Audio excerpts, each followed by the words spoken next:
This is Authentic and Ambitious with Allison Crow. I'm Allison Crow, your host, and I'm an intuitive life and business coach helping authentic and ambitious women keep the soul and success in their life and work through deep coaching, savvy business strategy, and connected community. This podcast is here to help bring insight, awareness, and action to your authentic and ambitious life. Let's do this. This is episode number 126. Happy New Year. Hey, what's up for you in 2021? Let me know. I want to hear. Tag me on Instagram, screenshot this episode. Let me know what's up for you, audience. I want to connect with you. I want to hear, what are your dreams for 2021? What are your desires for 2021? I am here to support and love on you through this podcast. And today we are talking about being an aligned doer in your business. Be, do, have. Have you heard that? That was one of the first things I was trained in coaching, is who we be affects what we do, and that affects what we have. And so a lot of people set goals around what they want to have in life, and we have to work backwards. The have comes from the doing, and the doing is aligned through the being. So here's the thing. Soulful people love the B zone. I love the B zone. The B zone is where it is really, it's the feel-good place, right? It's the place of dreams. It's the place of visioning. It's the place of imagination.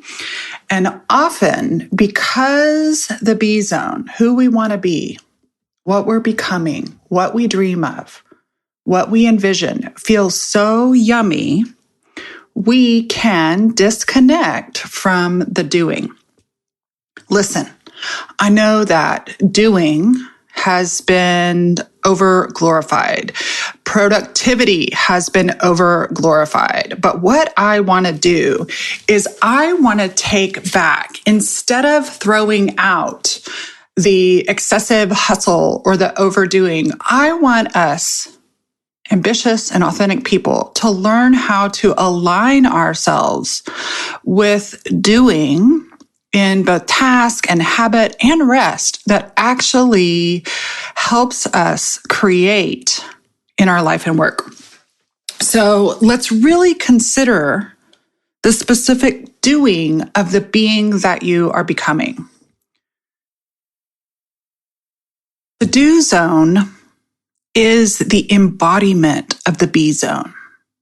And I realized that, at least for a lot of my life, I was doing because just that's what we did. And I never really considered who I be. But obviously, for the last 10 years, 15 years, I've really been working on the B zone.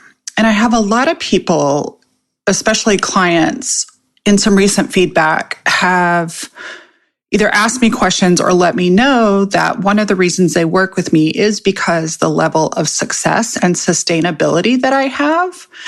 And a lot of the times when working with soulful people, I notice that they will do a lot of the soulful feeling yummy activities, but they can really be resistant to avoiding difficulty. I totally get it. I am an Enneagram 7 by truest nature, and that is someone that is generally subconsciously motivated by the need to feel good, by the need to avoid discomfort and pain.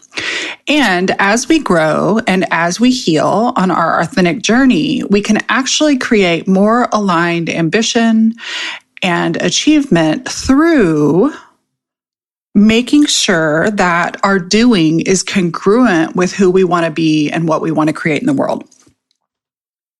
Hopefully, as we start this new year, you have an idea of who you want to be and what you want to create. And who you want to be is the beginning, and the outcome of what you want to create is the end. And the really important part is the middle. if you're really committed to being a certain way and to creating what you want to create in the world, then attention and care and cultivation must be given to the middle. And so the middle here, you guys, is our aligned doing. Y'all know I've been talking about habits a lot. Last year, I read Atomic Habits by James Clear. I never thought I would have fallen in love with a habits book, but I think the reason that his book connected with me was because it connected identity, the B zone, with the habits. And I've noticed the shifts and changes for good when I was willing to consciously and intentionally broach discomfort, think about habits, think about boredom, think about doing in a different way in my life. And so I want to really encourage my listeners and my clients and my audience to step up, right? Like, let's decide to do the things that we know will get us the outcomes. And I get that a lot of resistance is going to come up. I am working on my book. I have hired my coach full on to help me through this process. I saw a post on Facebook the other day from one of my real estate colleagues, and he was like, someone had sent him a message about losing weight, and he was like, his friend was like, I want to pick your brain, right? Like, I want to pick your brain about losing weight. And he told his buddy, he was like, dude, either you're committed or not. And if you want to pick my brain for tips on how to lose weight, you're not committed. And I can listen to all the writing podcasts. I can listen to examples of friends, and I can even try on my own. But I know myself when I'm really committed. I'm not saying this is everybody, but I throw down the check. I throw down the check not only for the money investment, but I throw down the check with the right person to get the right structure and support along the way. And let me tell you, I think writing a book is probably a really good example. I have a lot of friends that have published books, and it is the classic example of the iceberg, right? You guys have all seen the iceberg analogy where we see the tip of the iceberg. We see the outer results, but we don't always see the process. And so I need you to be aware, especially in this day and age of social media, a lot of what we're seeing and comparing ourselves to and holding ourselves to is the end result, but we are not seeing someone's process. And I want you guys to know that, well, you probably already know, I'm actually a process expert. I am in no way saying that it is pretty, but the thing is, I'm committed to the process, which means I'm committed to the doing. I'm committed to the doing of the emotional and mindset work. And I'm also committed to the activities that I know will get me where I want to go, even when they're uncomfortable. And let me tell you, sitting down to write on a regular basis and having somebody review your writing and critique it and help you cultivate it is not always a feel-good process. But if I want to get to the end of this journey, I am committed to sitting down in front of the computer. I'm committed to thought process, and I'm committed to the other things that I do that nurture that. In my business, I have often had people who tell me they want what I have, and they start on this journey, and they expect it to happen in 6 months, 9 months. Next week's episode is going to be about the 3 phases of business, and it's so fascinating for people who are starting their business. Oh, you guys, I know you don't want to know this, but the reality is it takes time on task. I wish that we could just take a class and implement all the things in the class and it work, but it takes time on task. It takes time to build an audience. It takes time to master your craft. It takes time, and not just time, it takes the doing in that. And so one of the things, because I create a lot of content, the tip of my iceberg, you might see whether you see in these podcasts, or if I say I got a new client, or if I say I sold XYZ, even my membership program. The membership program started in 2017, and here we are, 2021. Doors are open right now, by the way, coachwithallison.com. Join us. We'd love to have you.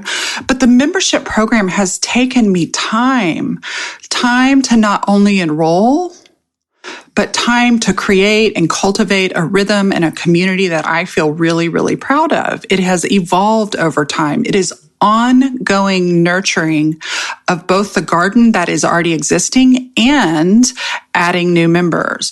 And so a lot of times people will say, well, I want what you have. Well, are you willing to do your version of what I've done to get here? And in the social media world, we're always seeing the tip of the iceberg. We're not seeing the boring and habitual activities that those who are getting the results that they want are doing. So for example, and sometimes I forget, you guys, the way that some of these things are so habitual in me now because I have practiced them, because they've become a part of my everyday. I forget that the doing that I'm doing, I forget that I'm actually doing it. And my coach often reminds me, she reflects back to me my skill at sales. And you guys, I don't leave my sales up to the links.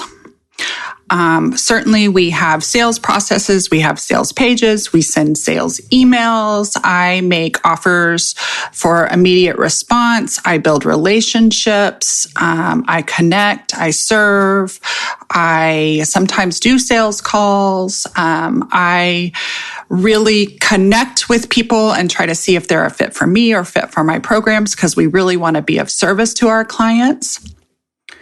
And a lot of that happens every single day. And it doesn't necessarily look like a tick mark on a habit tracker.